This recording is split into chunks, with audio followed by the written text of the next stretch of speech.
The observation deck at Rainier Memorial Hospital looked down on OR3 like a glass balcony over a stage. Fluorescent light washed everything in a flat blue.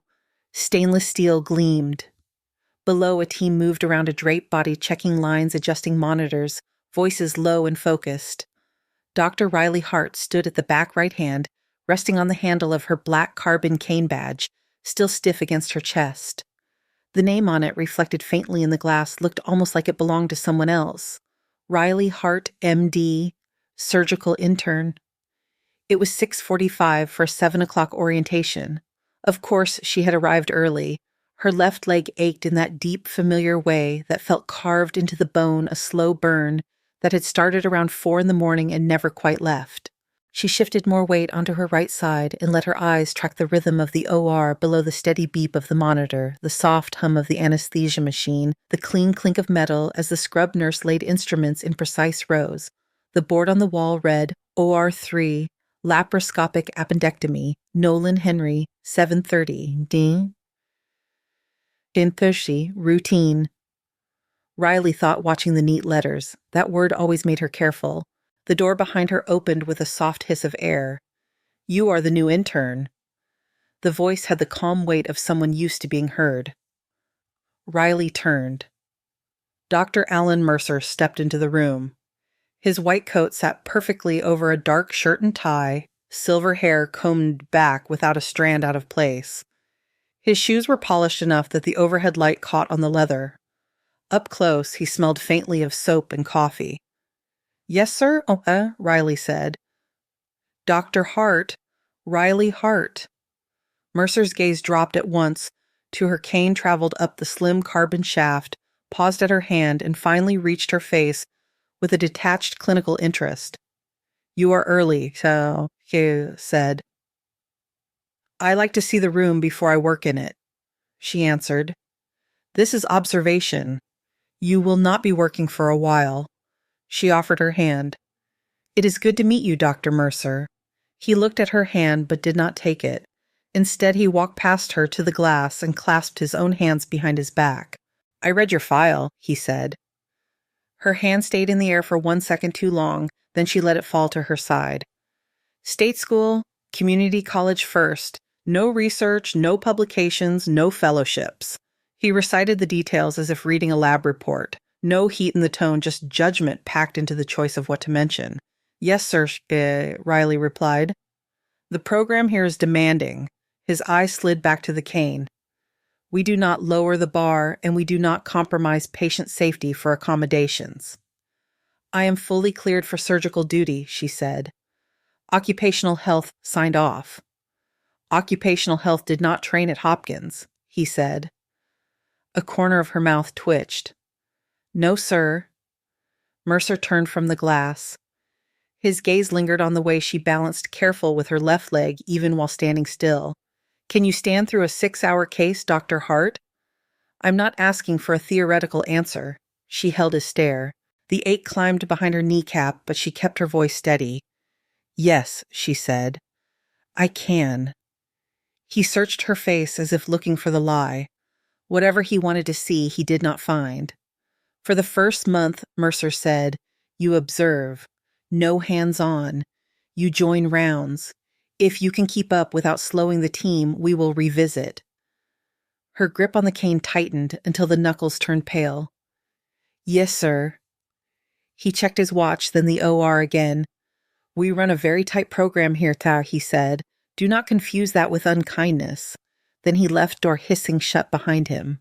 Riley stayed where she was. Below, the scrub nurse counted sponges. The anesthesiologist adjusted a drip. Someone laughed at something that did not make it through the glass.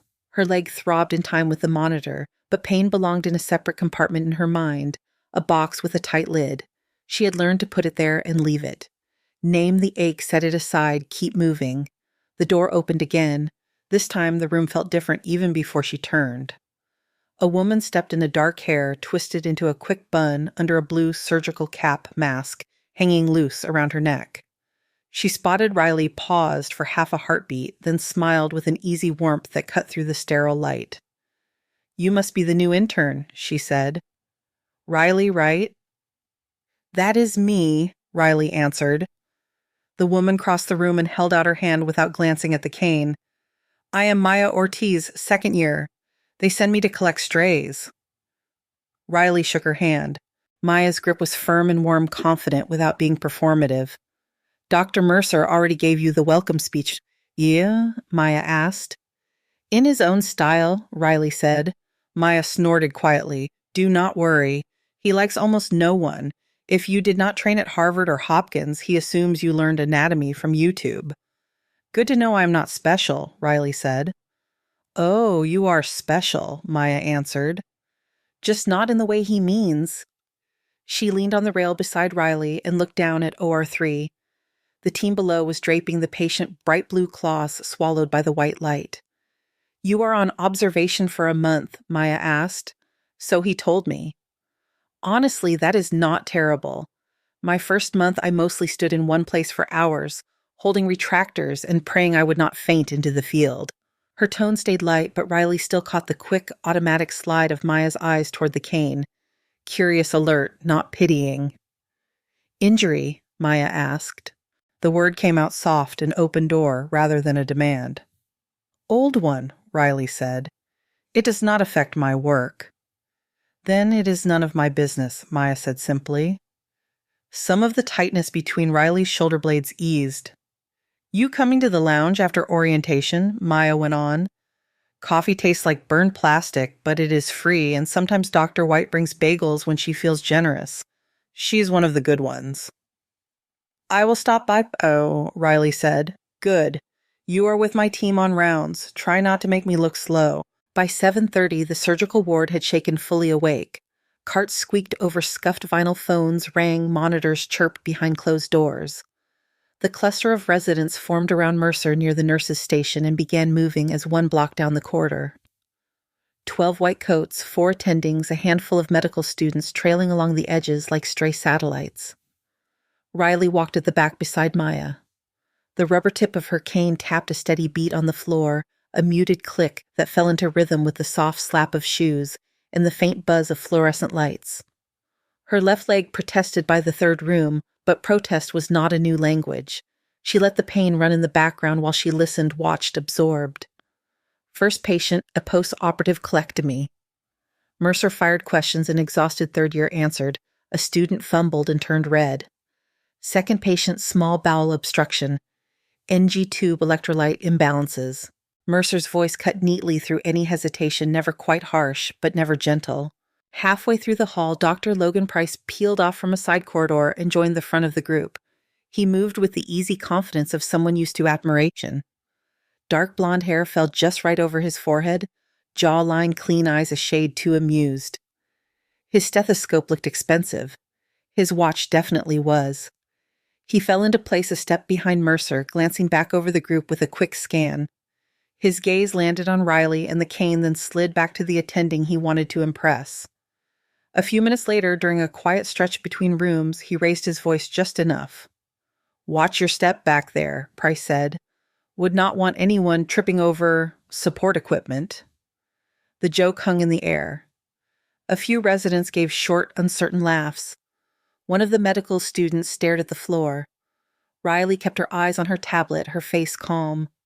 Her hand tightened around the cane's handle, the polished grip warm under her palm. Ignore him, Maya muttered without moving her lips. His ego takes up most of his brain. Already done? Riley said. It was not, but the memory tucked itself neatly into the same mental file where she kept other small details. Who made jokes, who laughed, who looked away. Patterns. The last room on the floor belonged to Henry Nolan. Mid-50s, pale sweat beading along his hairline. His chart hung at the foot of the bed. His right hand covered his upper abdomen. His left rested near his shoulder thumb, digging absently into the muscle there. Mr. Nolan, Mercer said, stepping in. How is the pain? Still there, Mr. Nolan answered. His voice was hoarse from a long night. Sharp, then dull. Keeps moving. Mercer skimmed the chart while he spoke. 58-year-old male. Fever, right upper quadrant, pain, nausea, vomiting. Ultrasound shows gallstones and thickened gallbladder wall. Labs consistent with cholecystitis. Dr. Price, this will be your case this afternoon. Price nodded, already thinking ahead to the OR. Behind them, Riley studied the patient. She saw the way Nolan's shoulders hunched, the way he guarded his side. She watched his face tighten when he shifted, the tiny pull of breath when his left shoulder moved. Her gaze dropped, catching a glimpse of mottled skin under the gown's gap. A pale, thick scar ran along his left flank, curved like something blunt had broken him once, and someone had raced to put him back together. She stepped forward a little. "Dr. Mercer," Riley said. The group quieted. He looked up from the chart. "Yes, Dr. Hart." "May I see the chart for a moment?" For a second, he simply stared, as if weighing whether allowing her to hold his file was worth the time. Then he handed it over. Riley flipped through the pages quickly. Imaging reports, labs, notes from the ER. Everything pointed to gallbladder disease. Nothing mentioned the old trauma.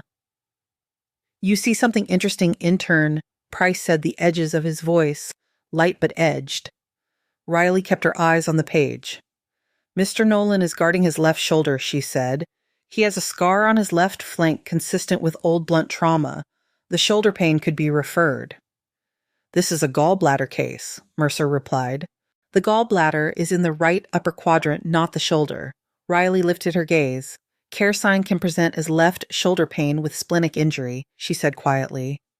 "If he had an encapsulated splenic hematoma from an older injury, the ultrasound might not pick it up." Price shifted his weight and patience in the tilt of his body. One of the students looked interested, then shut it down fast when Mercer's eyes swept the group. "The ultrasound was read as clear, Mercer said. "There is no documented splenic pathology and no current indication for further imaging. We do not order tests because an intern feels a pattern." Silence stretched. The air felt thicker, crowded with the unspoken things people wanted to say and would not. Riley held his gaze. There was no challenge there, just certainty that did not match the months listed under her name. "Understood, sir," she said. He took the chart back. "For now," he said, "focus on learning to recognize what is in front of you, not what you imagine might be there." He stepped into the hall. The group flowed after him like water around a rock. Maya gave Riley the smallest shrug and an apologetic look before she followed. Later, as they moved past Nolan's room again on their way to another wing, Riley let her eyes flick toward the narrow panel of glass in the door. Nolan lay in almost the same position, hands still hovering near his left shoulder, jaw clenched as he tried to breathe through the discomfort. For a moment, her own body echoed the tension, a ghost of remembered pain creeping up her thigh and into her hip. She exhaled slowly and dragged her attention back to the path in front of her. One foot, then the other, cane tapping in time. The day stretched long. Orientation bled into rounds, into checklists and lectures, into a blur of new passwords and door codes. By 8 in the evening, the resident lounge sat mostly empty. The overhead lights were dimmed. The television in the corner played some crime show with the sound off an endless loop of flashing police lights and actors in suits. The room smelled like old carpet and burned coffee. Riley sat in the far corner, her left leg stretched out on a spare chair, an ice pack wrapped under her scrub pants at the knee. Her cane leaned against the armrest within easy reach. She scrolled through charts on her tablet lips, moving just enough to track lab values and post-op orders. The low hum of the vending machine and the distant beep of a monitor formed a background she did not need to think about. Her phone buzzed beside her elbow. She did not grab it right away. 2 more short vibrations, then silence. Finally, she set the tablet down and picked up the phone. The screen showed an unknown number.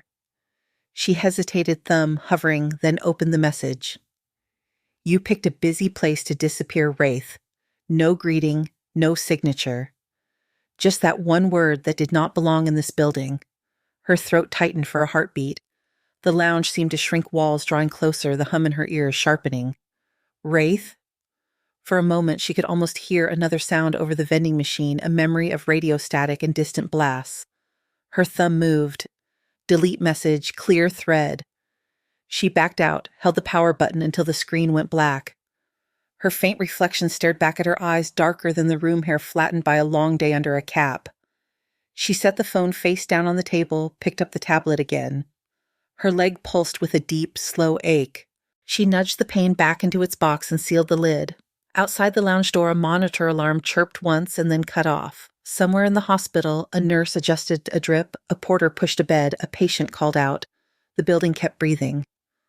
Riley Hart sat in the dim light, the word wraith folding itself into the deepest part of her mind, and told herself that was where it would stay. Rainier looked different at 6 in the morning. The hall lights were softer, the voices quieter, the polished floors still smudged from the night shift.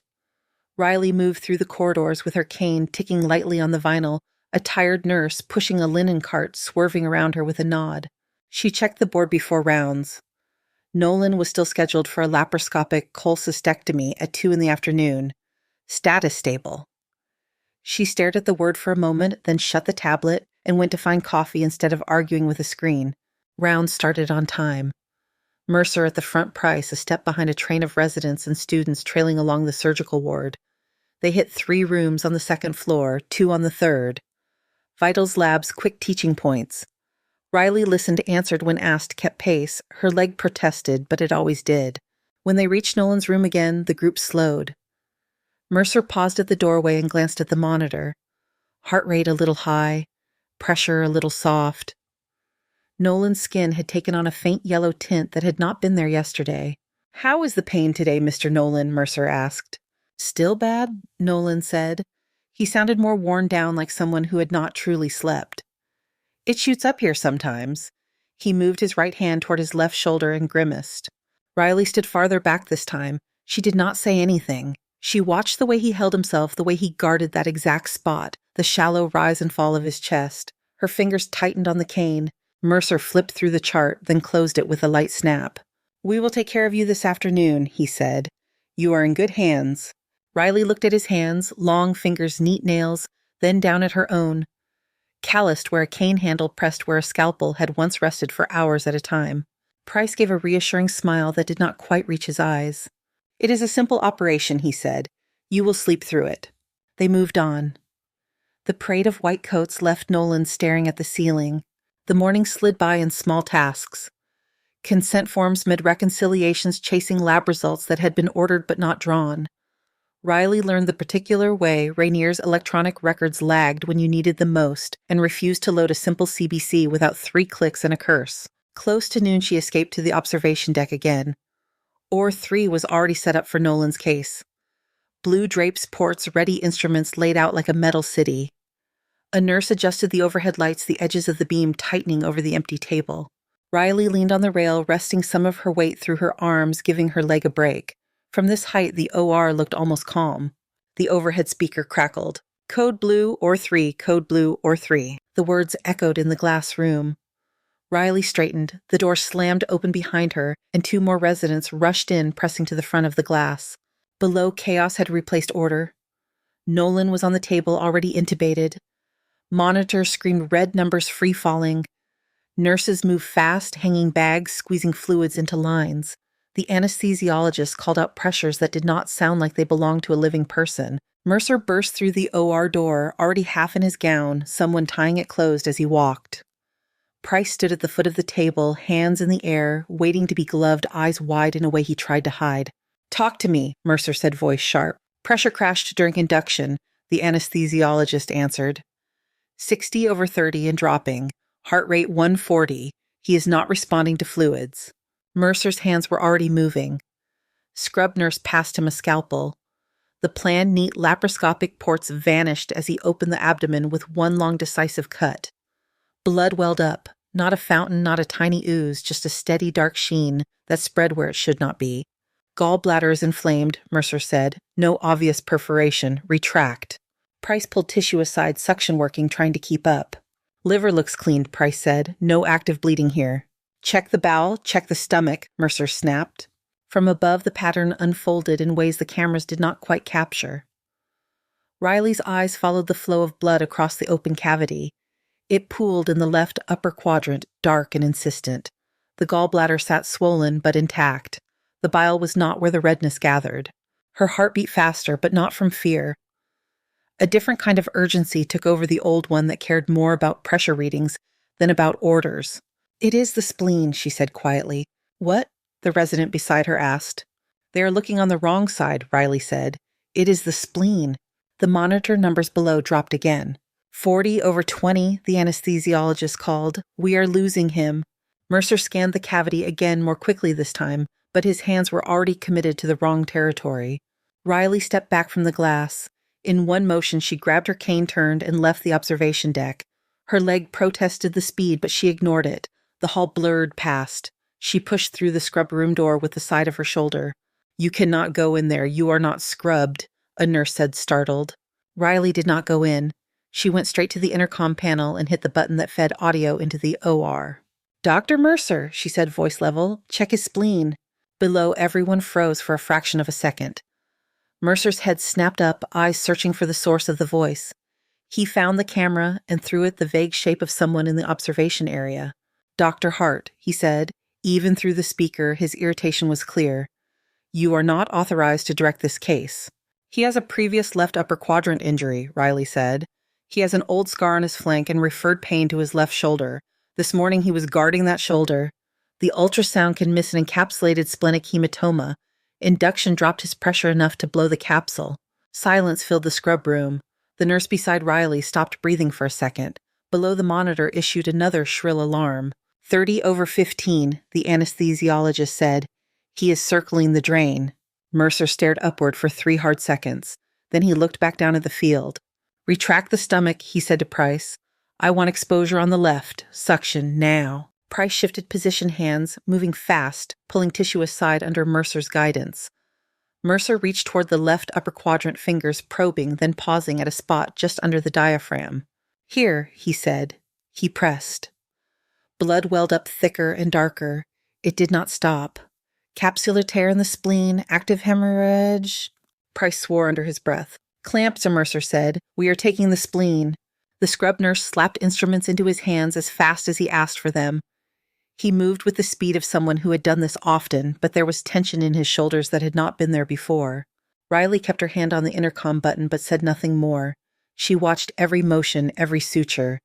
The nurse beside her exhaled slowly. Bit by bit, the numbers on the monitor climbed. 40/20, 50/30, 60/35. The red began to recede from the field, replaced by the dull sheen of moist tissue and the pale glint of clamps. After what felt like a much longer set of minutes than the clock said, the anesthesiologist spoke again. Pressure holding at 80/40, heart rate coming down, he is stabilizing.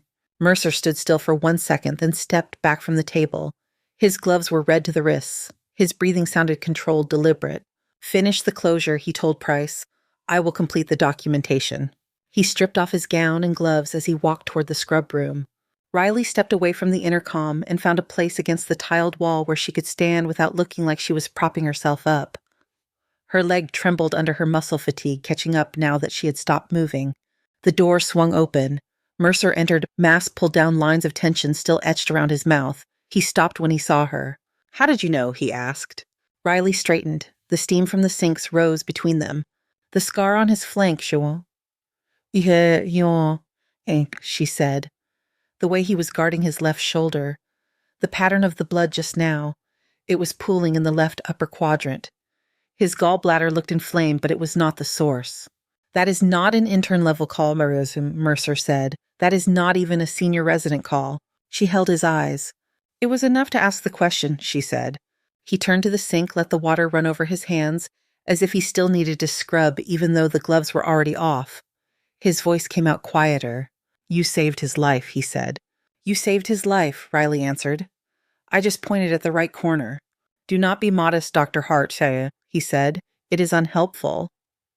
He shut off the water with an elbow, reached for a towel. Pattern recognition like that does not appear in 6 weeks. He turned back toward her. Where did you train before you came here?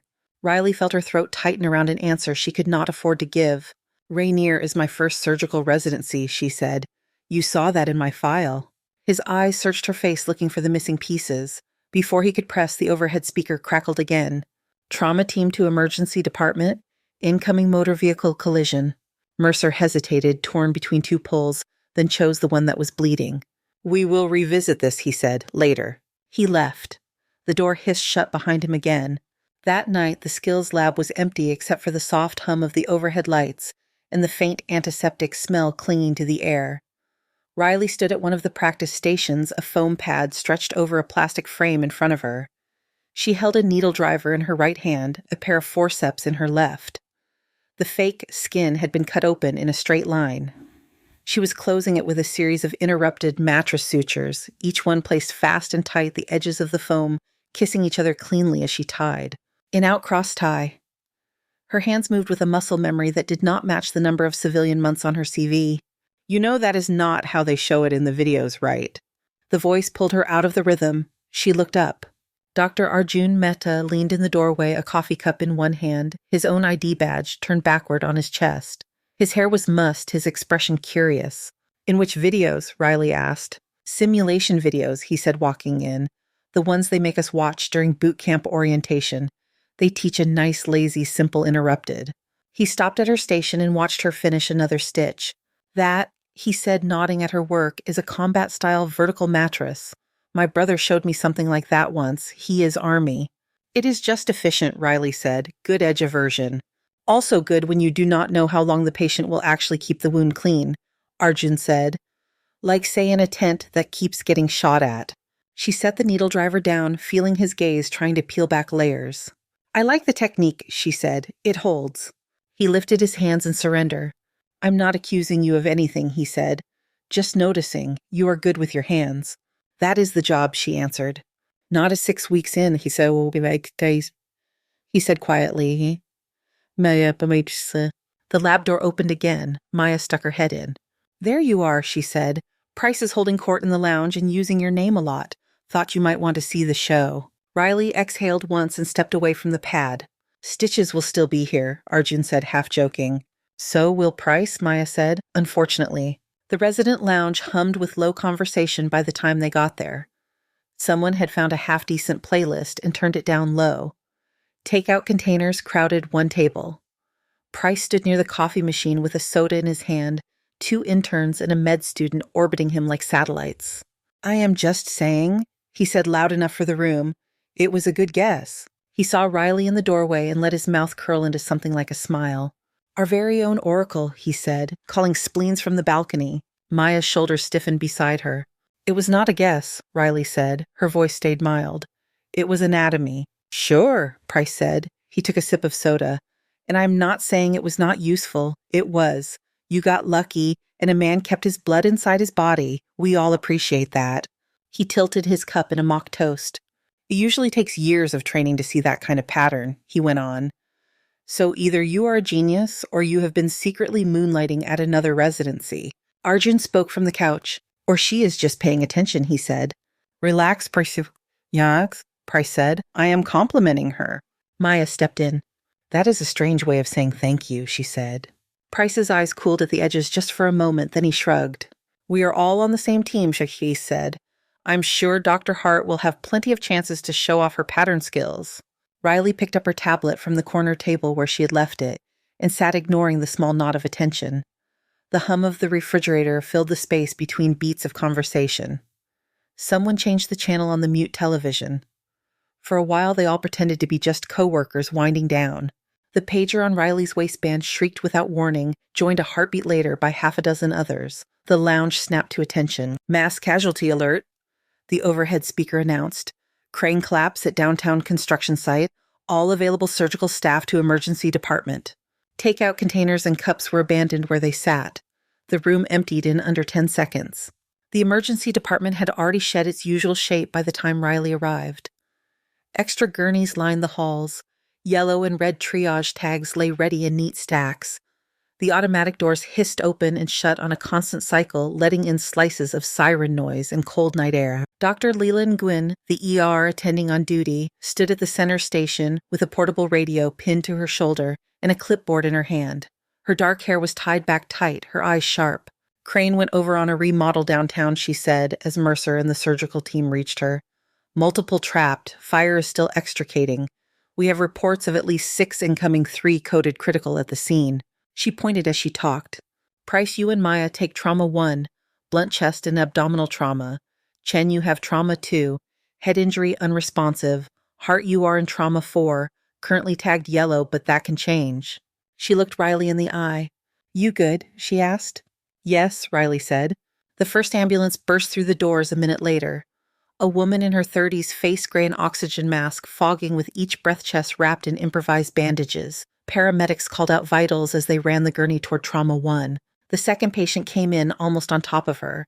Young man, blood soaking his pant leg splint on his thigh, pressure held by a medic's hand.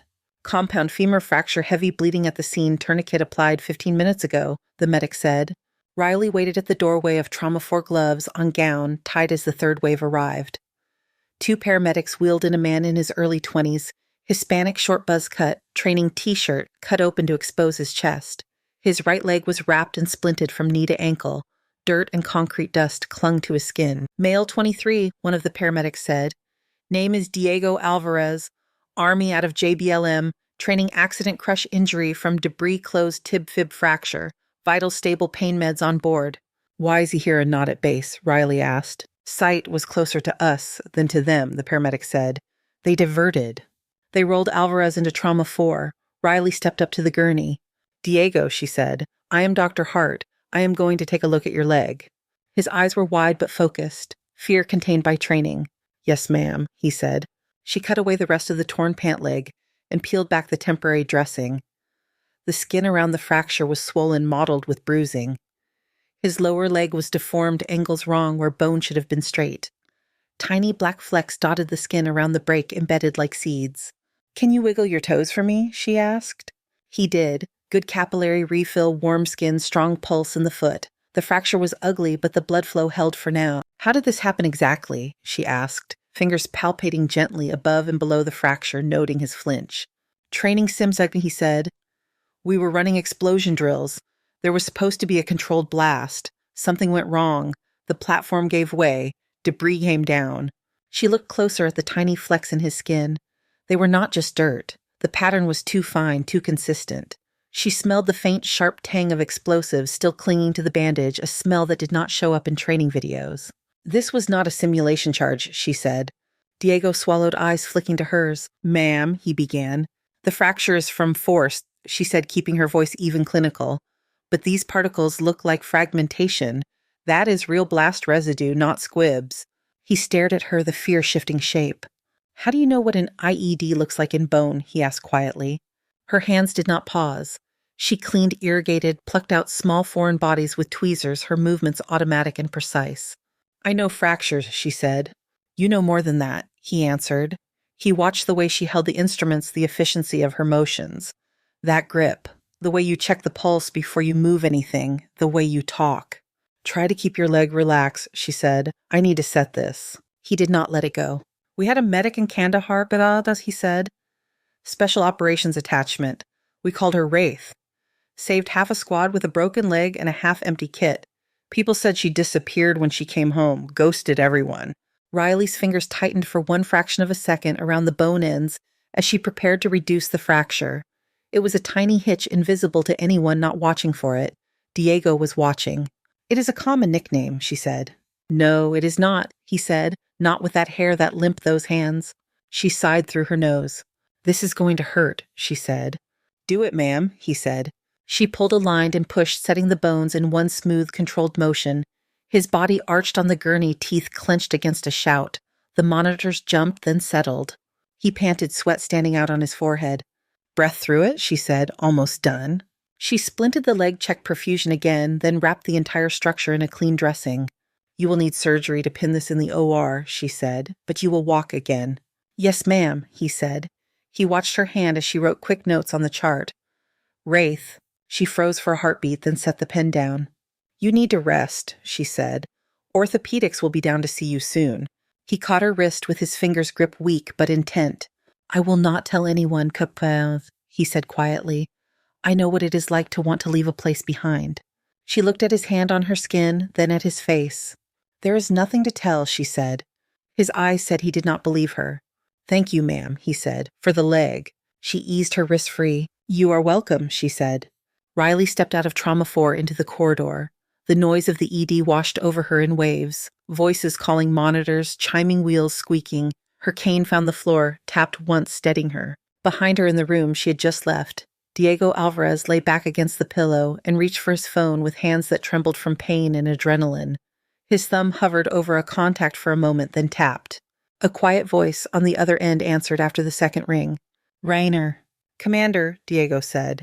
It is Alvarez. You are not going to believe this. He glanced toward the half-open door, then lowered his voice anyway. I think I just met Wraith. She is at Rainier Memorial. Outside in the corridor, a trauma cart rattled by. Riley shifted her grip on her cane and moved toward the next task that needed hands. By the time the last ambulance pulled away from the bay, it was past midnight. The emergency department had settled from a roar to a rough murmur, the kind of tired quiet that only came after too many near misses and one or two losses. Riley sat on a stool outside an empty exam room, back against the wall, legs stretched out in front of her. Her scrub top clung to her spine. Dried sweat, stale coffee, and antiseptic layered in the air. The cane lay across her lap. Her hand still hummed with the ghost of the fracture reduction she had done on Diego Alvarez an hour earlier. Maya slid down the wall beside her, dropping to the floor with a soft grunt. Teenager in trauma 2 did not make it, Maya said. Her voice was flat. Head bleed was too big. CT looked like a storm cloud. Riley nodded once. She had heard the code call over the intercom, the flurry of footsteps, the quiet afterward. The chest crush, Riley asked. Price took her to the OR, Maya said. Last I heard they were still trying to get control. They sat in silence. Across the hall, someone laughed at something that was not really funny, the brittle sound of people trying to shake off adrenaline. You okay? Maya asked after a moment. Riley looked down at her leg. The ache had gone past sharp into a dull, throbbing burn. Her kneecap felt full, the tissue around it tight. Fine, she said.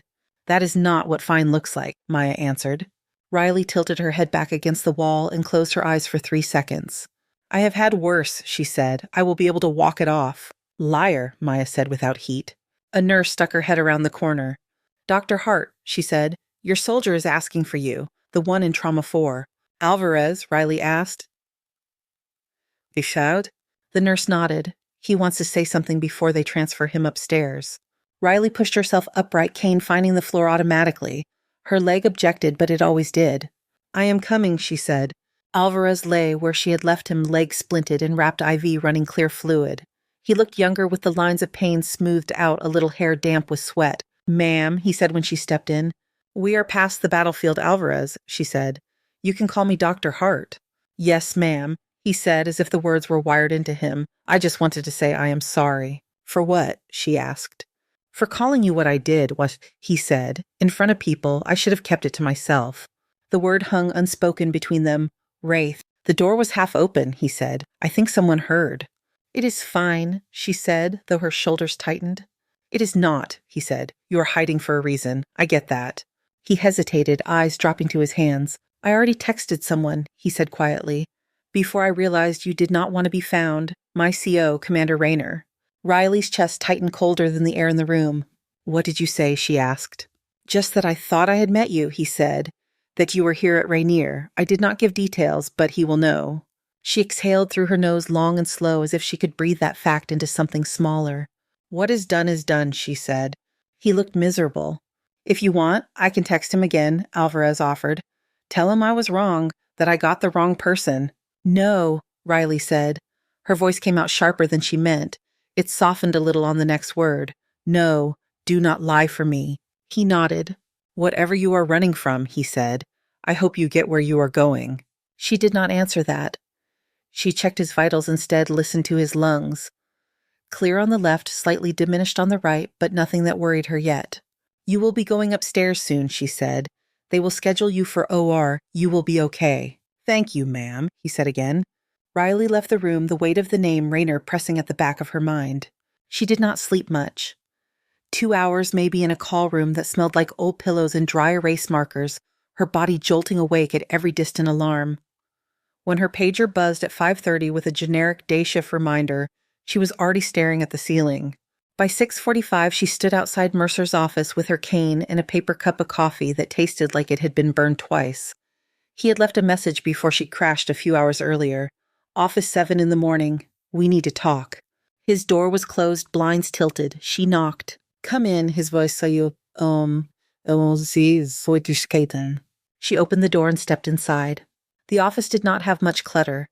Degrees on the wall, a framed photograph of a hiking trail with snow-capped mountains, a shelf of well-worn textbooks.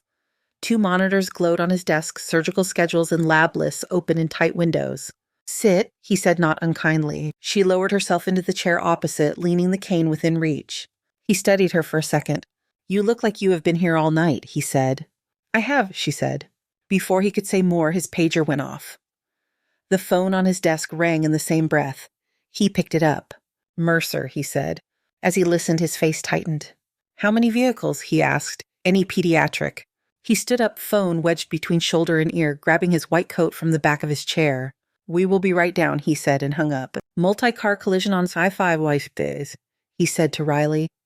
6 vehicles, several critical, 2 children. The word children hit something hard and deep inside her chest. For a moment, the office walls did not feel like they were in Seattle. The air tasted like dust and burning. "Come," Mercer said, "you are on trauma." The emergency department at 7 in the morning felt like a completely different hospital than it had at midnight.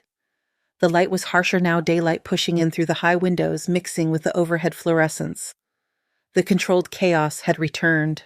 Dr. Lila Nguyen stood at the central desk, again radio at her shoulder. 6 vehicles, chain reaction, she said as a Mercer approached. 2 dead at the scene, 4 incoming, 2 adults, 2 pediatric. One of the kids coded on site and came back. She tapped the trauma bays on the whiteboard as she spoke. "Trauma 1 is the younger child," Nguyen said. "Trauma 2 the older, both with head trauma. Trauma 3 is an adult with abdominal injuries. Trauma 4, adult chest trauma, least critical on paper."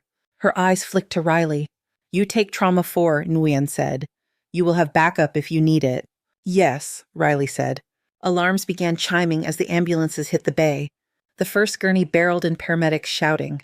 8-year-old male, one of them called. Ejected from booster seat, GCS 6 unequal pupils, intubated in the field. They rushed him into trauma 1, Mercer and Maya followed. The second was a teenager, maybe 16. Blood matted her hair, her face was ashen. She went into trauma 2 with Dr. Chen. The third, an older man with a distended abdomen and terrible bruising along his side, was wheeled into trauma 3. "Possible liver lac hypotensive," the medic said. Riley waited at the doorway of trauma 4 as the last gurney came off the elevator. 2 paramedics pushed it fast but steady. "Male 38, one of them said. "Name is Cole Rayner, active duty Navy, blunt chest trauma from steering wheel, shortness of breath en route, diminished breath sounds on the left. BP 90 over 60 and dropping, heart rate 130, O2 sat in the 80s despite non-rebreather." The name hit her like an impact. Cole Rayner. For a moment, the room narrowed to his face. There were new lines around his mouth, a few more gray strands in his short hair, but the jaw was the same. So was the small scar at the corner of his left eyebrow where shrapnel had nicked him once in a courtyard full of dust and smoke. His chest rose unevenly under the straps. His lips had a faint blue tinge. "Move him to the bed," Riley heard herself say, as if from a distance. The nurses transferred him, unstrapping, sliding, attaching monitors. "Dr. Hart," a nurse said. "Vitals." O2 sat 83, another called. "Pressure 85 over 50 and falling." Riley stepped to the side of the bed. Her hand closed over the cold metal of the rail to steady herself. Her leg felt suddenly far away. Up close, she could see the scar at his neck, too thin and white, where a field tracheotomy had once saved his airway. She had done that. Her own hands, different sands. "Doctor," the nurse prompted. Riley's throat closed. Her vision tunneled.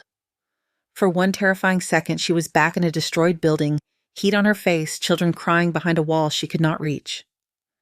Rayner's weight slung over her shoulders, his blood soaking into her uniform.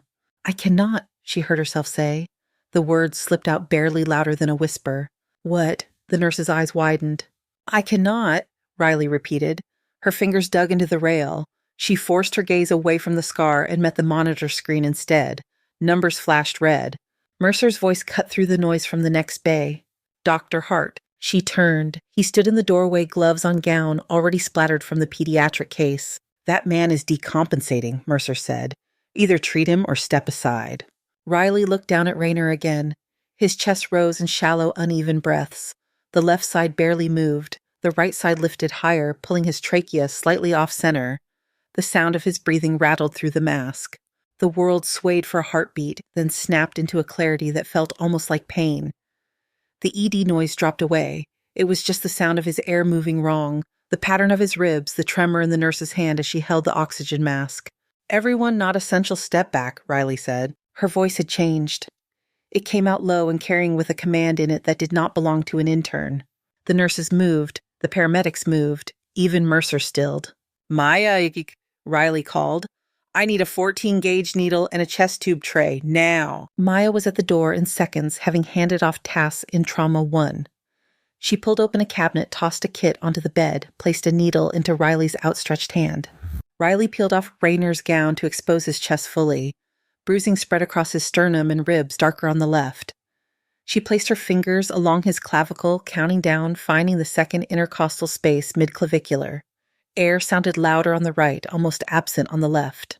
Tension pneumothorax left side, she said. No time for imaging. Mercer watched from the doorway, his eyes intent. Are you certain? He asked. Completely, she said. She swabbed his skin with antiseptic. Her hand did not shake. The needle felt familiar in her grip. She inserted it at the chosen point, angling just above the rib to avoid the neurovascular bundle pushing through skin, subcutaneous tissue, intercostal muscle. There was a moment of resistance, then a soft give. A hiss of air burst from the catheter, loud in the small room. Rayner's chest moved differently almost immediately, the left side beginning to lift. O2 sat increasing, a nurse called. 85, 88, 90. Riley exhaled once. Prep for chest tube, she said. He's going to need a longer-term solution than a needle. She marked the fifth intercostal space at the anterior axillary line, injected local anesthetic, even though he was already slipping under because habit demanded it. She made a small incision, spread the tissue with a clamp, then guided the tube in with practiced motions, feeling the pop as it entered the pleural space. More air escaped, followed by a small amount of blood. Connect to suction, she said. The nurse did. The water in the drainage chamber bubbled. The lung inflated more fully with each breath. The alarms on the monitor eased from frantic to urgent. Pressure 95 over 60 and rising, someone said. O2 sat 94. Riley taped the tube in place, covered the site with the dressing-checked breath sounds again. Clearer now on the left, equal with the right. Good, she said. Her own heartbeat finally eased a fraction. She felt Mercer step up beside her. That was textbook, he said quietly. She did not look at him. Her eyes stayed on Rayner. Get thoracic surgery on board, Riley said. He will need evaluation for rib fractures and any underlying lung contusions. Rayner's eyelids fluttered. For a moment his gaze focused. His pupils tracked moved, found her face. Wraith, he rasped through the mask. The words scraped out of him, torn but sure. The room went still. Every nurse, every medic, Maya, even the intern in the corner, pretending to be invisible, looked at Riley. She leaned in closer so he could hear her over the hum of the suction. Stay still, she said. Breathe. You are okay for now. I knew Alvarez was not crazy, Rayner whispered. His mouth twitched in what might have been a smile. You really are here. His eyes slipped closed again as the sedative took hold.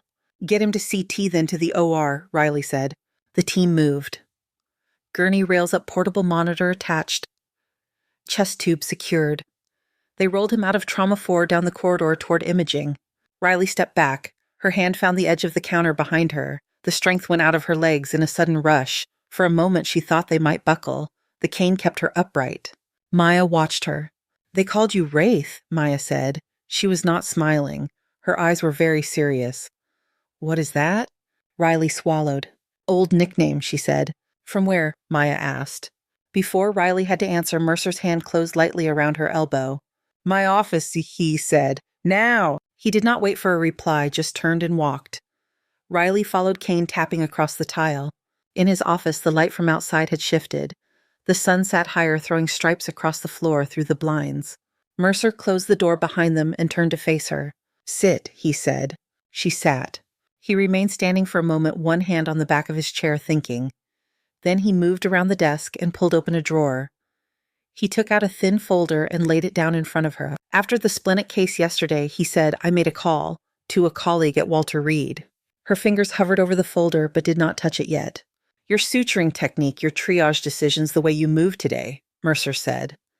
They did not match your paperwork, so I asked about certain patterns, combat medicine patterns. He tapped the front of the folder. This is what he sent me, Mercer said. Public record now that parts of it are declassified. Riley opened the folder. On the first page was a printed email. Beneath it, a clipped report with several sections blacked out. At the top, in clean block letters, it read, United States Navy after action report. Operation Iron Harbor, Helmand Province. Her eyes moved over the lines. Special operations team ambushed an urban zone. Multiple casualties, building collapse, secondary explosion, one medical officer on site, Lieutenant Commander Riley A. Hart. She skimmed down the words, blurring, then sharpening.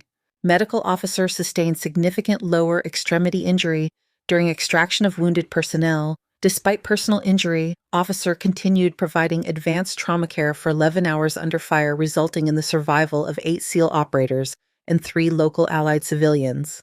Further down a section she had never seen. Subsequent intelligence review indicates that the building housing 3 civilian miners was rigged with secondary explosive devices timed to target rescue personnel. Collapse occurred as a direct result of enemy action. Given the structural compromise and timing of the secondary blast extraction of the miners, was determined to be tactically impossible. Recommended commendation, Navy Cross. Riley's throat went dry. Her left hand curled into a fist on her thigh. They knew, she said. Her voice sounded strange in her own ears. They knew the building was rigged. Yes, Mercer said. Intelligence knew. The investigation concluded months after you were medically retired. They said it was unstable, she said. Her eyes stayed fixed on the paragraph. They said to stay back, that more of us would die if we went in. I thought they were just afraid. They were afraid, Mercer said, and they were also right? Her vision blurred. She blinked hard and the words swam back into focus. 3 children died in that building, she said. And 11 people did not, Mercer answered. His voice stayed calm. Because you refused to stop. She shook her head once, a small, violent motion. I could hear them, she said, calling out. I could not get to them. My leg would not move fast enough. She pressed her fingertips into her eyes for a moment as if she could erase the images there. I left them, she said. You were forced out by a second explosion, Mercer said. You were blown into a wall. Your leg was shattered.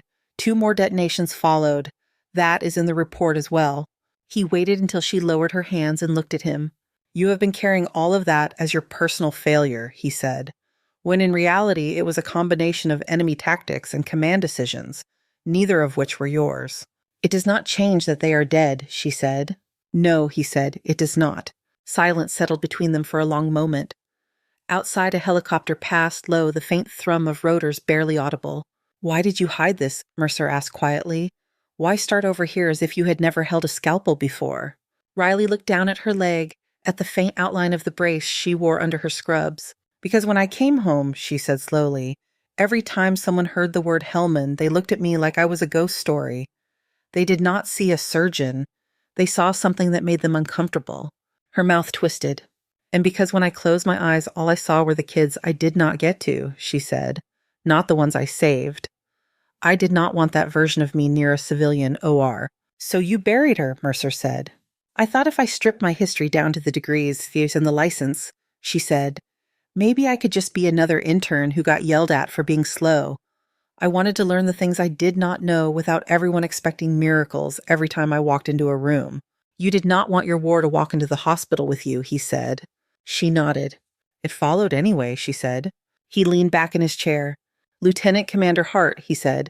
She flinched at the title. You are not an intern pretending to be more than you are, Mercer said. You are a surgeon pretending to be much less. Which one bothers you more? She asked. The pretending, he said. Her mouth almost quirked. Almost. My patients do not care what I used to be, she said. They care if I can keep their insides inside. Today you did that, Mercer said, with a man whose life you had already saved once. She went still. I found that part too, he said. He reached into the folder and pulled another sheet. Commander Cole Rayner, critically wounded during the same operation, carried out of the hot zone by his medical officer despite said officer's own injuries. Airway established on site with improvised equipment. Her eyes closed briefly. She could feel the weight of him across her shoulders, the heat of the sand. The pop in her leg when the second blast went off. He called you Wraith in front of my staff, Mercer said. That name means something. It is what they called me, she said quietly. Over there. Why, he asked. I moved quietly, she said. I got in and out of places I probably should not have. I stayed when I should have pulled back. Fitting, he said, for someone who has been haunting her own life. She almost laughed, a small broken sound. So what now? She asked. Do you call the board? Tell them their intern lied on her application. You did not lie. In that you omitted. There is a difference. That sounds like a very lawyer sentence, she said. It is a pragmatic one, he said. You disclosed your education. You did not falsify training. There was no slot for combat surgery on the form. He folded his hands on the desk. However, he went on, this cannot stay a rumor buzzing in hallways and trauma bays, not with the Navy involved. A knock sounded on the office door, quick and firm. Mercer frowned. Yes, he called. The door cracked open. His secretary leaned in, eyes a little wider than usual. Dr. Mercer, she said, security just called from the main lobby. His brows rose. They said there are several Navy personnel in dress uniforms downstairs, she said. They are asking for a Lieutenant Commander Riley Hart. Security was not sure how to handle it. Riley closed her eyes for one brief second. How many? Mercer asked. 8, the secretary said. One of them is in a wheelchair. Mercer looked at Riley. It seems, he said, that part of the past is already here. Mercer held her gaze for a moment after the secretary left. You do not have to go down there, he said. Security can tell them you are unavailable. Riley looked at the folder still open on his desk, at her own name printed above paragraphs she had never read until now. Lieutenant Commander, Navy Cross recommended. You think that will make them leave? She asked. His mouth curved in something that was not quite a smile. No, he said. I think it will irritate them. She blew out a breath. If I ignore this, she said, they will just find another way to drag it into the building. Probably, Mercer agreed. Better to walk into the lobby on your own feet. She picked up her cane and stood. Her leg felt stiff, the familiar protest from too many hours on it. She shifted her weight until the ache settled into the background hum she knew how to work with. Come with me, she said. I was planning on it, Mercer replied. They took the elevator down in silence. The doors opened onto the main lobby, and for a moment Riley thought that everything looked ordinary. Visitors at the information desk. A woman with a stroller waiting near the windows. A volunteer in a blue vest pushing a cart of magazines. Then she saw them. 8 men in navy dress uniforms stood in the center of the lobby, positioned in a loose line that snapped into formation as she stepped out of the elevator. The polished floor reflected their shoes. Their ribbons and medals caught the overhead light. Reiner sat in a wheelchair at the end of the line, chest bandaged under the hospital gown blanket thrown over his lower half. An IV stand stood beside him, pump quietly clicking. Beside him, Diego Alvarez leaned on Crutch's leg and a fresh cast hospital bracelet still on his wrist. He straightened when he saw her. The elevator door closed behind her with a soft sound. One of the men at the front, tall with sandy hair and a sharp jaw, raised his voice. Attention, he called. The word cracked through the lobby like a snapped branch. All 8 men came to attention in perfect unison, heels together, hands at their sides. Even Reiner straightened in his chair as much as his chest allowed. Every other sound in the lobby fell away. The woman with the stroller stopped hand-frozen on the handle. The volunteer set the magazine she had been arranging down without looking at it. The tall officer stepped forward 2 paces. Lieutenant Commander Riley A. Hart, he said, United States Navy, medical officer attached to Naval Special Warfare Command. Riley's fingers tightened on the cane. Her heart beat fast enough that she felt it in her throat. For a second, she was not sure her legs would carry her. She shifted the cane a little forward and walked. Each step across the tile sounded loud in her own ears, the rubber tip of the cane marking time. Her left leg pulled the ache sharp in the first few steps, then settling. The officer stopped when she was a few feet away. Ma'am, he said, I am Lieutenant Grant Walker. This is Chief Petty Officer Luis Herrera.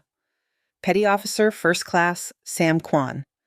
Petty Officer Miller, Petty Officer Briggs, Petty Officer Ortiz, and Senior Chief Davis. He gestured down the line. Each man's face held some version of the same look. Gratitude. Relief. Something heavier that she did not want to name. We served with you in Hellman, Walker said. We heard you were here. How? Riley asked. Her voice sounded hoarse. Walker glanced toward Alvarez. Word gets around, he said. Diego lifted his shoulders in a small, unapologetic shrug. You disappeared after Iron Harbor, Walker said. We kept the rumor mill busy for a while trying to figure out where you went. Nobody knew until yesterday. Herrera stepped forward holding something flat and square wrapped in brown paper. He peeled the paper back with careful fingers. Underneath was a dark wooden frame. Inside, mounted on navy blue velvet, was a bronze cross on a blue and white ribbon. A small plaque sat beneath it. After the investigation finished, Walker said, "Command approved this.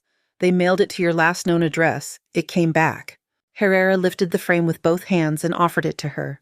"We have been carrying it for 4 years," he said. His voice was rough. "Waiting." Riley stared at the navy cross. The metal sat still glass catching the light. The plaque read, "For extraordinary heroism in action against an armed enemy." Her chest felt tight. Air came in, but it did not feel like enough. "I cannot take that," she said. Herrera's jaw worked. "You earned it," he said. "You do not have to want it." Reiner cleared his throat. "Doc," he said. His voice was not much more than a rasp, but it carried. "Let us thank you properly." She looked at him. His face was pale under the fluorescent lights, but his eyes were clear. "We are alive because of you," he said. 8 of us. That is not a thing you just leave in a file." Applause had not started yet. The lobby was too stunned for that. It sat in a suspended quiet. Riley reached out. Her right hand closed around the frame. It was heavier than it looked. Her left hand came up to support the bottom edge. Her fingers brushed the glass. The men in front of her moved as one. Their right hands rose to their brows. 8 salutes crisp held. There was nowhere to hide from that. The pressure behind her eyes sharpened. She swallowed against it. The cane stood alone now, balanced against her leg. She straightened her back and lifted her right hand, bringing it up to her temple. Her salute was slower, but it did not shake. For a long moment, the lobby held its breath. Then somewhere off to the side, a nurse began to clap.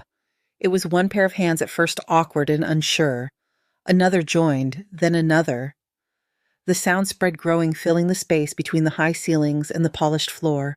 Visitors stood up from chairs. Staff poked their heads out of doorways. Someone held up a phone. Riley lowered her hand and looked at the metal again. The applause flowed around her loud and strange. Her leg protested the extra weight on it, but she stayed where she was. Mercer stood at the edge of the crowd, arms folded, face unreadable. Only his eyes betrayed anything, a small light there that had not been present when he first walked into the observation deck days ago. "Ma'am," Walker said when the clapping began to fade, "we booked the small conference room on the 2nd floor. If you have time, we would like to talk without an audience." She nodded. "I can give you a few minutes," she said. They moved as a group to the elevator. The doors closed on the lingering whispers of the lobby. The conference room was too clean for the history it was about to hold. Whiteboard on the wall, long table stack of untouched notepads in the center.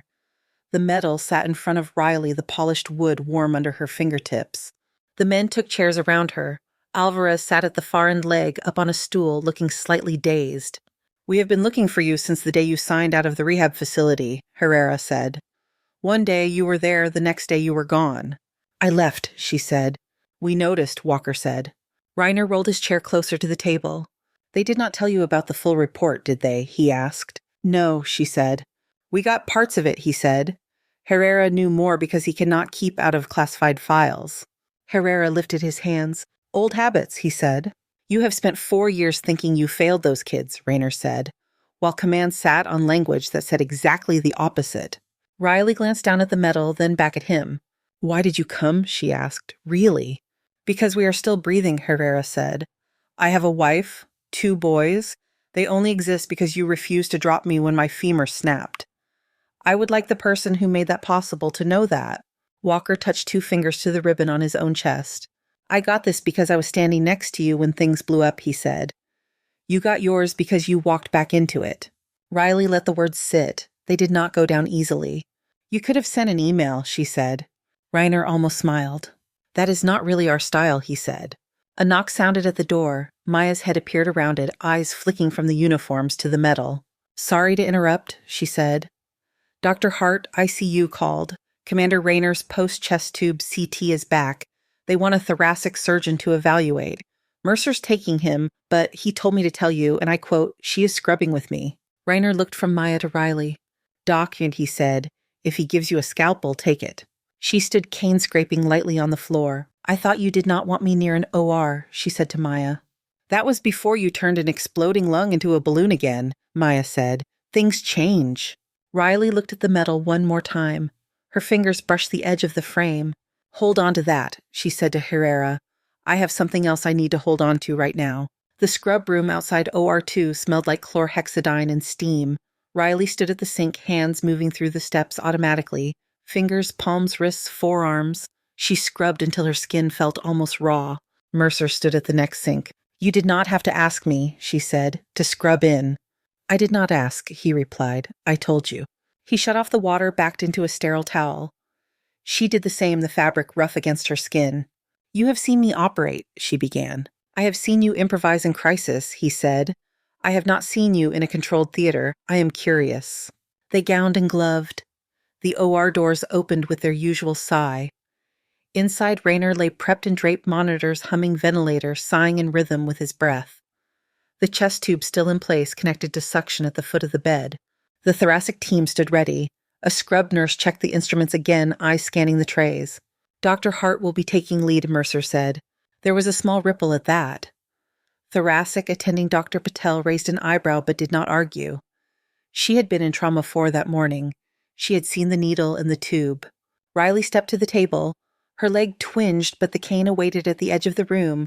Here her weight was not on her feet, so much as on the small square of world directly in front of her. She placed her gloved hands on either side of the draped field for a second, grounding herself. 3 fractures on the left, Dr. Patel said, pointing to the CT images on the monitor. Ribs 3 through 5, possible laceration to the upper lobe of the lung. Hemothorax minimal, but we should explore. "Understood," Riley said. "Whenever you are ready," Mercer told her. She held out a hand. "Scalpel," she said. The words settled around her as if the room had been waiting for it. The first cut went cleanly through skin along the left lateral chest wall, following the curve of the ribs. She dissected down through soft tissue, careful, efficient. Blood oozed as expected but did not surprise her. She paused to cauterize where needed, then continued. Once the ribs were exposed, the fractured segments were visible, edges jagged but not wildly displaced. She guided a retractor into place, the metal arms opening with a quiet ratchet, giving her space to see the injured lung. There was a laceration along the superior aspect of the upper lobe, small but leaking. Blood shimmered where it had seeped. "Here, she said. "Upper lobe tear." She cleaned the area, suction drawing away the fluid. The tissue looked viable, not shredded. 2 layers of interrupted sutures, Dr. Patel said. "You have a preference on material." 3-O-Vicryl, Riley said. The scrub nurse placed the needle into her hand without looking down. Riley's fingers closed around it in a grip that had once felt as familiar as holding a pen. She placed the sutures with an economy that drew the eye. Needle in arc through tissue out. Tie, cut, repeat. The rhythm soothed something that had been rattled all day. Each knot sat exactly where she wanted it. Around her, the team adjusted into her pace. Dr. Patel watched closely, expression intent. Mercer stood slightly back, eyes on her hands more than on the field. "How many of these have you done?" Dr. Patel asked, not quite casually. "A lot, Riley. Some says so. Her voice stayed calm, but numbers flickered through her mind like a ledger. Field thoracotomies, chest tubes, emergency repairs done with headlamps and gloves that did not quite fit. "Your technique is faster than the way we teach it," Patel said.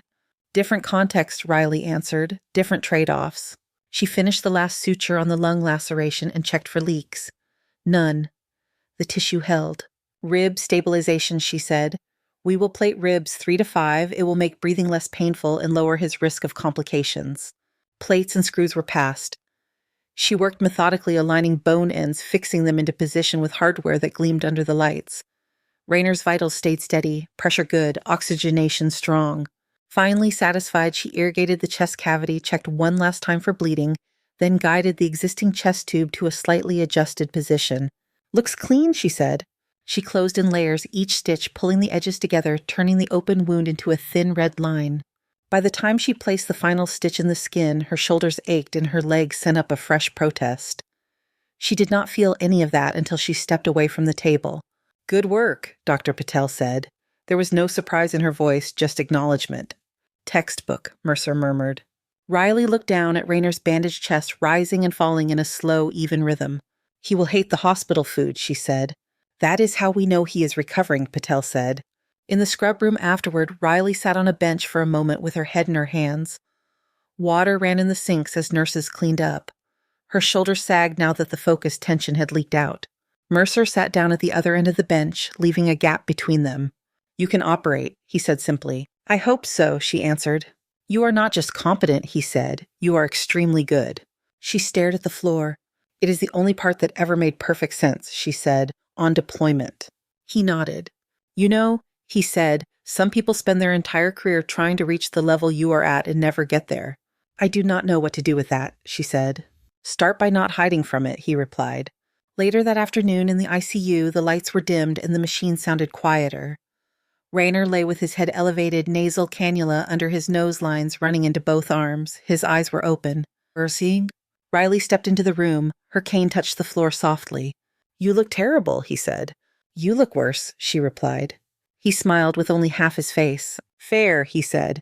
She checked his vitals more for something to do with her hands than because she doubted the numbers on the screen. Your lung laceration is repaired, she said. Ribs plated. You will feel like you have been run over for a while. It was only a car, he said. He watched her for a moment. I did not expect to see you here, he said. He said. I did not expect to see you on a gurney in my trauma bay, she answered. He shifted slightly and winced. I owe you twice now, he said. This is getting ridiculous. You do not owe me, she said. That is not how I see it, he replied. He grew serious. Diego told me you looked like you wanted to be anywhere but in that room when he recognized you, he said. Why are you hiding under a different life? She looked at him, then away. Because the last one nearly killed me, she said. In more ways than one. He nodded slowly. You know we tried to find you, he said. After you left the rehab ward, we showed up to bring you the medal and you were gone. Transfer paperwork vanished. No forwarding address. I want it out, she said. Of all of it. Does it feel like you are out? He asked. She did not answer that. You should rest, she said instead. He watched her move toward the door. Doc, he said. She stopped. What happened in that building was not on you, he said. We got the same report Mercer showed you. We know now. You did everything humanly possible with one leg and half a body of supplies. Her fingers tightened on the cane. I know what the paper says, she said. Then start believing it, he said. She walked out without answering. She had just reached the nurse's station when her pager vibrated. A numeric code she did not recognize flashed across the screen. A moment later, her phone buzzed as well. It had been turned back on since the lobby silent until now. A message from Mercer. Board meeting. Conference room 4B, question of your status. Come now. She swallowed once and turned toward the elevators. The conference room on the 4th floor was already full when she arrived. The hospital's chief medical officer, Dr. Evelyn Cho, sat at the head of the table. 2 other board members flanked her. A lawyer from the hospital's legal department occupied a seat near the end papers neatly stacked. Mercer sat along one side. Maya stood against the wall. Logan Price occupied a chair opposite the board, posture straight. Riley stepped in, every head turned. Dr. Hart, Dr. Cho said, please take a seat. Riley crossed the room, cane tapping softly, and sat in the empty chair that faced the board. This is a formal review, Dr. Cho said. Dr. Price has brought forth a concern about your application to this program. We are here to discuss it. Price cleared his throat. My concern, he began, is that Dr. Hart has misrepresented her level of prior training. That misrepresentation may have affected her placement in this residency. Dr. Cho glanced at him. Be specific, she said. Her file lists no prior surgical residency, Price said. No fellowships, no attending posts. Yet in the last 48 hours, she has demonstrated skills on par with a seasoned trauma surgeon. I believe she has significant experience that she concealed, thereby taking a spot meant for someone who actually needed basic training. Dr. Hart, Dr. Cho said, do you have a response? Riley looked at Price, then at the board. My application listed my medical school, my internship, my licenses, she said. I did not list any civilian surgical residency because I did not have one. That part is accurate. You left out the part where you were a combat surgeon, Price said. The application did not have a field for combat surgery, Riley said. That is a technicality, he shot back. That is a truth, Mercer said. Dr. Cho raised a hand. One at a time, she said. She focused on Riley. Did you serve in the military as a surgeon? Dr. Cho asked. Yes, Riley said. There was no point in sliding around it now. I was a Navy medical officer. Did you perform operative procedures during that time, Dr. Cho asked. Yes, Riley said. Did you omit that from your application with the intent to gain an unfair advantage? Cho asked. No, Riley answered. I did not think of it as an advantage. What did you think of it as? Cho asked. Riley looked down at her hands, then back up. As something that would make it harder to be treated like everyone else, she said, I wanted to start fresh in a civilian setting. I wanted to learn what I did not know without my past being the loudest thing in the room. Yet it is very relevant to your current work, Price said. It affects expectations, supervision, liability. It also affects survival rates, Mercer said. Dr. Cho looked at him. You have data, she asked. Not compiled in a spreadsheet, Gia? He said, but I have cases. Mr. Nolan would be dead without her call on his spleen. Commander Rayner would be dead without her needle in his chest. She recognized an IED injury in Alvarez that most of us would have written off as a simple crush. She has raised the game in my department in less than 2 weeks. That is not the issue, Price said. The issue is trust. Trust runs both ways, Maya said from the wall. Dr. Cho glanced at her. You are Dr. Ortiz, she said. Yes, Maya said. Second year. I have worked side by side with Dr. Hart since she arrived. She has never made me feel small. She has never flaunted what she can do if anything she holds back. Maybe she should not. Walker appeared in the doorway. Excuse me, he said. This is a closed meeting, the lawyer said. Ma'am, Walker said, addressing Dr. Cho. With respect, I believe this concerns us as well. Identify yourself, Dr. Cho said. Lieutenant Grant Walker, United States Navy, he replied. Ma'am, we would like to speak on Dr. Hart's character. Cho studied him for a moment, then nodded once. You have 2 minutes, she said. Be concise. Walker stepped into the room. Herrera and Alvarez stood behind him just inside the threshold. Dr. Hart was our surgeon in Helmand Province, Walker said. We went into a bad situation and it went worse. She stayed when she could have left. She carried people out on a leg that was already broken. 11 of us are alive because she refused to stop. He glanced at Riley, then back at the board. She did not tell us about the Navy cross they recommended for her, he said. We found out through channels. She never went to pick it up. That is not the action of someone trying to leverage her past. That is someone trying to disappear from it. Herrera stepped forward. I have 2 sons, he said. They have a father because she did her job better than anyone had a right to expect. If she wants to be just another resident now, I understand, but do not punish her for being the person who got us home. Alvarez shifted on his crutch. I saw her look at my leg and know it was not just a broken bone, he said. She saw details nobody else would have. She treated me like a patient, not a story. Dr. Cho listened, fingers steepled. Thank you, she said. You may wait outside. They stepped back. The door closed. Dr. Cho turned to Riley. Dr. Hart, she said. If you had it to do over, would you fill out your application differently? Yes, Riley said after a moment. I would still not put combat surgeon on the first line, but I would find a way to say more so nobody felt blindsided. Dr. Cho nodded slowly. The board has discussed this briefly already, she said. We will discuss it further now. Please step outside. We will call you back in when we have reached a decision. Riley stood the chair creaking behind her. She walked out into the hall, Kane moving with her. The door closed quietly. Walker, Herrera, Alvarez, Maya, Mercer. Even Price now that he had exited all occupied pieces of the hallway. The group looked like a strange gathering of 2 different worlds. Maya moved to her side. If they do something stupid, Maya said, I am quitting. You like the coffee here too much? Riley said. It is terrible, Maya replied. Exactly, Riley said. Nobody else would put up with that. Maya's mouth twitched. You okay? She asked. No, Riley said, but I am upright. They did not have to wait long. The door opened 10 minutes later. Dr. Hart, Dr. Cho said, come in. Riley went back to her chair. The room smelled faintly of old carpet and copier toner. The board has reviewed your case, Dr. Cho said. We do not find grounds for dismissal. Some of the tension in Riley's shoulders eased, but only slightly. However, Dr. Cho continued, we do believe your prior experience needs to be acknowledged and integrated appropriately into your current role. She glanced at the paper in front of her. Effective immediately, your title will change from first-year surgical intern to senior surgical resident with trauma focus, she said. You will have teaching responsibilities under Dr. Mercer's supervision. Riley blinked. Excuse me, she said. We also want to develop a structured pathway for military medical personnel transitioning into civilian practice, Dr. Cho said. Dr. Mercer has proposed that you help design and lead that program. Riley looked at Mercer. He did not look surprised. This hospital treats a large number of veterans, Dr. Cho said. It is in our interest to understand how to use their skills well.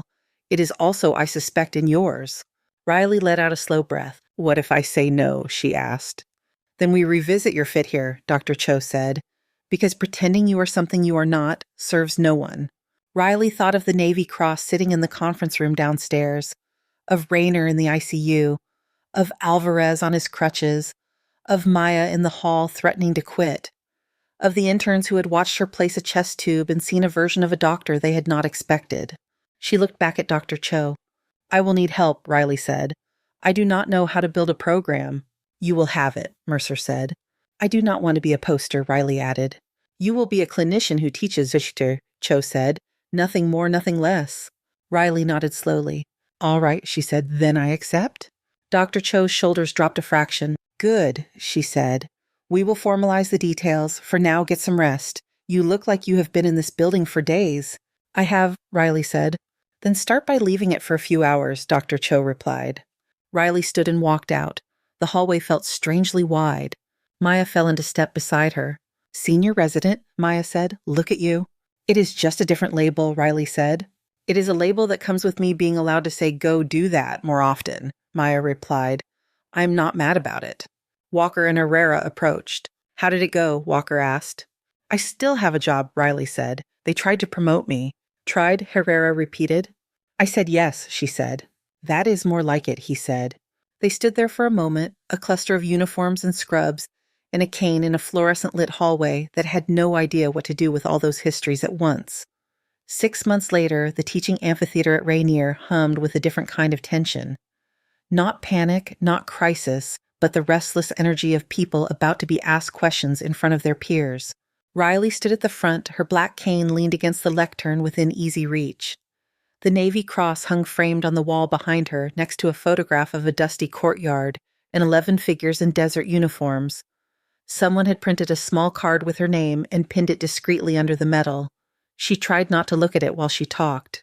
Rows of residents and a handful of fellows filled the seats, some in neatly pressed scrubs, some in jackets, a few in civilian clothes that still could not hide a military bearing. A coffee cup rattled softly somewhere near the back as someone tried to set it down without drawing attention. Damage control surgery, Riley said. Who can give me the basic idea? A hand in the second row went up. Dr. Sarah Kim, second-year hair pulled into a tight ponytail, highlighter sticking out of her pocket. You fix what will kill the patient in the next hour, Sarah said. Not everything. Good, Riley said. You stabilize physiology. You do not do a 6-hour masterpiece while their liver empties onto the table. A ripple of quiet amusement moved through the room. She walked slowly away from the lectern hip, brushing the edge of the front row.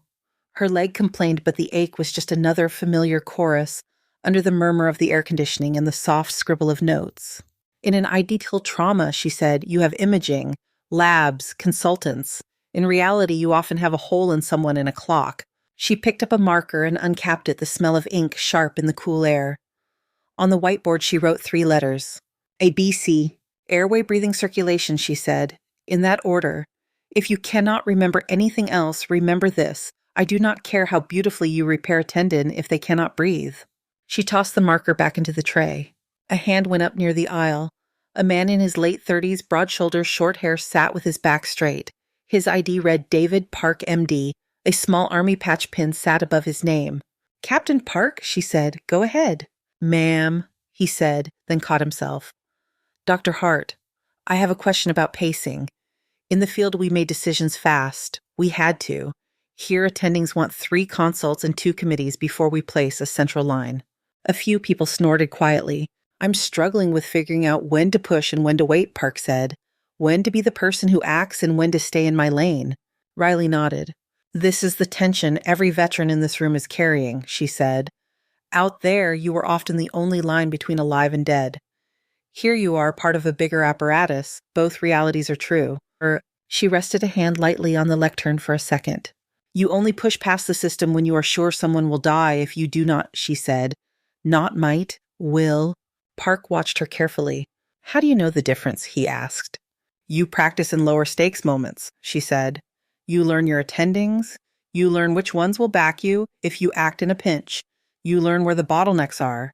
Then, when a real wall comes up, you already know how hard to lean on it. She saw a few people nodding, not just the veterans. For now, she said, you document like you never documented in your life. You make your reasoning visible. If you call an audible in trauma, you show why it made sense. She scanned the room. All right, she said. Case discussion. Someone present the highway rollover from last Tuesday. Walk me through your thought process, not just what you did. Hands went up. Voices traded details. The hour passed in beads of questions and answers, small nods and quiet corrections. The room started formal and ended with a feel closer to a unit talking through an op. When it was over, the residents filtered out in small groups, conversations trailing into the hall. A few stayed to ask quick clarifying questions. Sarah hovered at the front, waiting for her turn. Park approached the lectern as the room emptied. Dr. Hart, he said. Ik? He said, do you have a minute? 1, she said. I have clinic at 3. He gave a quick, humorless smile. I have been thinking about quitting, he said. She set the marker down. It rolled an inch and stopped. Because, she asked. Because I spend half my time pretending I do not know how to do things I have done in worse conditions, he said. Because when I mention that I placed 50 central lines under fire, someone tells me that was cute, but I should follow the algorithm. His jaw tightened. I'm tired of feeling like who I was before makes people nervous, he said. She leaned against the front row desk, taking weight off her leg. When I first came here, she said, I tried to pretend the other life did not exist. It worked for about 6 weeks. He glanced at the cane, then at the metal on the wall behind her. From what I hear, it worked even less than that, he said. If you walk away now, she said, what does that feel like in your body? He thought about it. His hands opened and closed once at his sides. Feels like leaving something half done, he admitted. That is because it is, she said. You already did the job in one of the worst places imaginable. You can do it here, but you have to decide you want to stay, not just endure. He looked around the room. His gaze slid over the rows of chairs that bore the photos. I do not know how to be less than I am, so other people feel comfortable, he said. Good, she said. He blinked. Good, she repeated. Your job is not to shrink. Your job is to learn the parts you do not know and help people survive with the parts you do. He blew out a slow breath. That is a tall order, he said. Medicine is a tall order, she said. You already signed on for that. He considered her, then nodded. I will stay, he said, for now. Come talk to me in a month, she said. If you still want out, I will help you figure out how to leave in one piece. He almost smiled. Deal, he said. He left the room with a slightly looser posture. Sarah drifted closer as the door clicked shut behind him. Dr. Hart, she said. Quick question about your suturing pattern on the lung cases. Walk with me, Riley said, picking up her cane. I have about 3 minutes between here and my office. They talked technique down the hall, the smell of cafeteria food drifting faintly from a distant corner. Riley answered, gesturing with her free hand. Sarah listened at expression intent. At the door of Riley's office, Sarah peeled off with a grateful nod. Thank you, she said. Bring me your case logs next week, Riley said. We will go over them. Her office was small. 1 desk, 1 chair, a second chair that had been dragged in from the hall. A bookshelf held a mix of trauma manuals, worn paperbacks, and a few binders labeled with neat block letters. On the wall across from the metal hung a corkboard. Photos were pinned there. Rayner in a hospital gown giving the camera a thumbs up. Alvarez on crutches outside the hospital, grinning under a baseball cap. A group shot of Park and 3 other vets from the program, all in scrubs, all pretending they were not looking at the lens. Riley sat propped her leg on a rolling stool and opened her laptop. A blank document glowed on the screen, the cursor winking at the top. At the top of the page, she typed, Letter of Recommendation. Emily Herrera. Someone knocked lightly on the open door. Come in, she said. A young woman stepped in. Blonde hair pulled back into a loose braid backpack over one shoulder. She wore jeans and a t-shirt with the logo of a community college. Dr. Hart, she said. I'm sorry, the receptionist said I could find you here. You did, Riley said. You are Emily. Yes, the woman said. Emily Herrera. She glanced at the Navy Cross, then back at Riley. My dad is Luis, she said. Herrera. Riley smiled, small but genuine. I see the resemblance, she said. Emily shifted her weight fingers, tightening briefly around the strap of her bag. I wanted to say thank you, she said. I know you hear that a lot, but I needed to say it myself. You do not owe me that, Riley said. My dad does, Emily replied. And I do too. He would not be here if you had walked away. She took a breath. I am applying to medical school, she said. I want to be a trauma surgeon. Riley leaned back in her chair. That is a hard choice, she said. I know, Emily said. I grew up with nightmares in the next room. I know he still wakes up some nights thinking he is somewhere else, but he's here. He walked me down the aisle last year. She reached into her bag and pulled out an envelope. These are my transcripts, she said, and my personal statement. I was hoping you might consider writing a recommendation. Riley took the envelope. The paper felt heavier than it should. Why trauma? Riley asked. You could pick dermatology, sleep, regular meals. Emily laughed once. Because I know what it feels like to have someone disappear into an OR and come back alive, she said. I watched my mom's face when they told her he made it. I want to be that person for someone else. Her eyes were bright steady. That sounds naive when I say it out loud, she added. It sounds clear, Riley said. She looked down at the envelope again, then back up. I will read this, she will say. Yes, she said, and I will write you a letter if I can do it honestly. Emily nodded. That is all I'm asking, she said. She hesitated at the door. My dad told me about the building, she said softly. About the kids. I know you probably do not want to hear it from me, but he never thought that was your fault. Riley's hand tightened on the arm of her chair. Tell him, she said, that I'm working on believing him. Emily's expression softened. I will, she said. She left. The hallway swallowed her footsteps. Riley sat for a moment listening to the low hum of the building. She opened the envelope, skimmed Emily's statement. Certain phrases caught her eye, words like fear and gratitude and second chances. She set the papers aside. Her phone buzzed on the desk. Rainer Alvarez set a date, June. Wedding will be here in town. He says if you do not come, he will find a way to schedule a non-urgent trauma consult just to drag you in. Riley huffed a small laugh. She typed back. Back. Depends on my call schedule. The reply came almost at once. That is not a no. Proud of you, Wraith. She let the phone rest in her hand for a moment, then set it down. Her pager went off a second later, vibrating sharp against her hip. Level 1 trauma. ED. Now. She closed the laptop without saving and stood. The cane was already in her hand by the time she reached the doorway. The hallway outside her office smelled faintly of bleach and coffee. A nurse hurried past with a stack of charts. Somewhere above, a helicopter's rotors beat the air, the sound muffled through layers of concrete. By the time she reached the elevator, 2 other residents had fallen in beside her, panting slightly. The doors opened. They stepped in. You taking the lead, one of them asked. If they let me, she said. The elevator chimed for the ground floor. The door slid open onto a corridor that led straight to the emergency department. The noise grew with each step. Voices calling vitals wheels, rattling the sharp electronic keening of a monitor pushed just past its limits. The automatic doors to the ED stood open. Through them, she could see 3 gurneys being wheeled in almost at once. Color tags swung from wrists and ankles. One patient cried out high and raw. Another lay too still. Dr. Nguyen stood at the center again, eyes taking everything in. Heart, she called as soon as she saw her. You have the middle one, blunt abdominal trauma, possible pelvic fracture. They are circling. Move. Got it, Riley said. She stepped forward, cane, finding the rhythm of the floor. The medic at the head of the middle gurney started rattling off numbers before she even reached for the rail. Male late 20s, he said. Unrestrained driver rollover, hypotensive in the field, 2 liters in, pressure still soft. Riley's hand landed on the gurney. She matched its speed, walking beside it as they rolled into the trauma bay. On 3, she said. 1, 2, 3.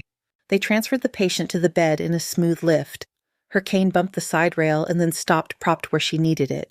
Airway is clear, she said. Breathing shallow. Get me a chest film, pelvis film, 2 large bore IVs, type and cross. Hands moved. People responded. The room settled into that familiar pattern where everyone knew their role and her voice tied it all together. Her pulse jumped. Her leg ached. Her mind felt clear. She pressed her palm lightly against the patient's abdomen. Guarded rigid. Blood pressure sagging on the monitor. Probable intra-abdominal bleed, she said. Warm him. Call the OR. Tell them we are coming. She glanced around the room. Park was inserting a line. Sarah was pressing gauze to a scalp wound. A new intern watched her hands and copied her movements on a second patient down the hall. Riley Hart straightened the weight of the cane under one hand, a stethoscope hanging around her neck, a navy cross on a wall a few stories up. The ED noise swelled around her. All right, she said to the team. Let us work. The words settled over the room like a starting gun. The monitors beeped. The suction hissed. The overhead lights burned hot and white. The building stood full of people who had no idea whose history was stitched into its halls. The gurneys kept coming. Her hands stayed steady. Thank you so much for listening to today's story. If this story resonated with you or made you reflect, I'd love to hear your thoughts, so feel free to share them in the comments below. And don't forget to like, subscribe, and hit the notification bell so you won't miss the next story.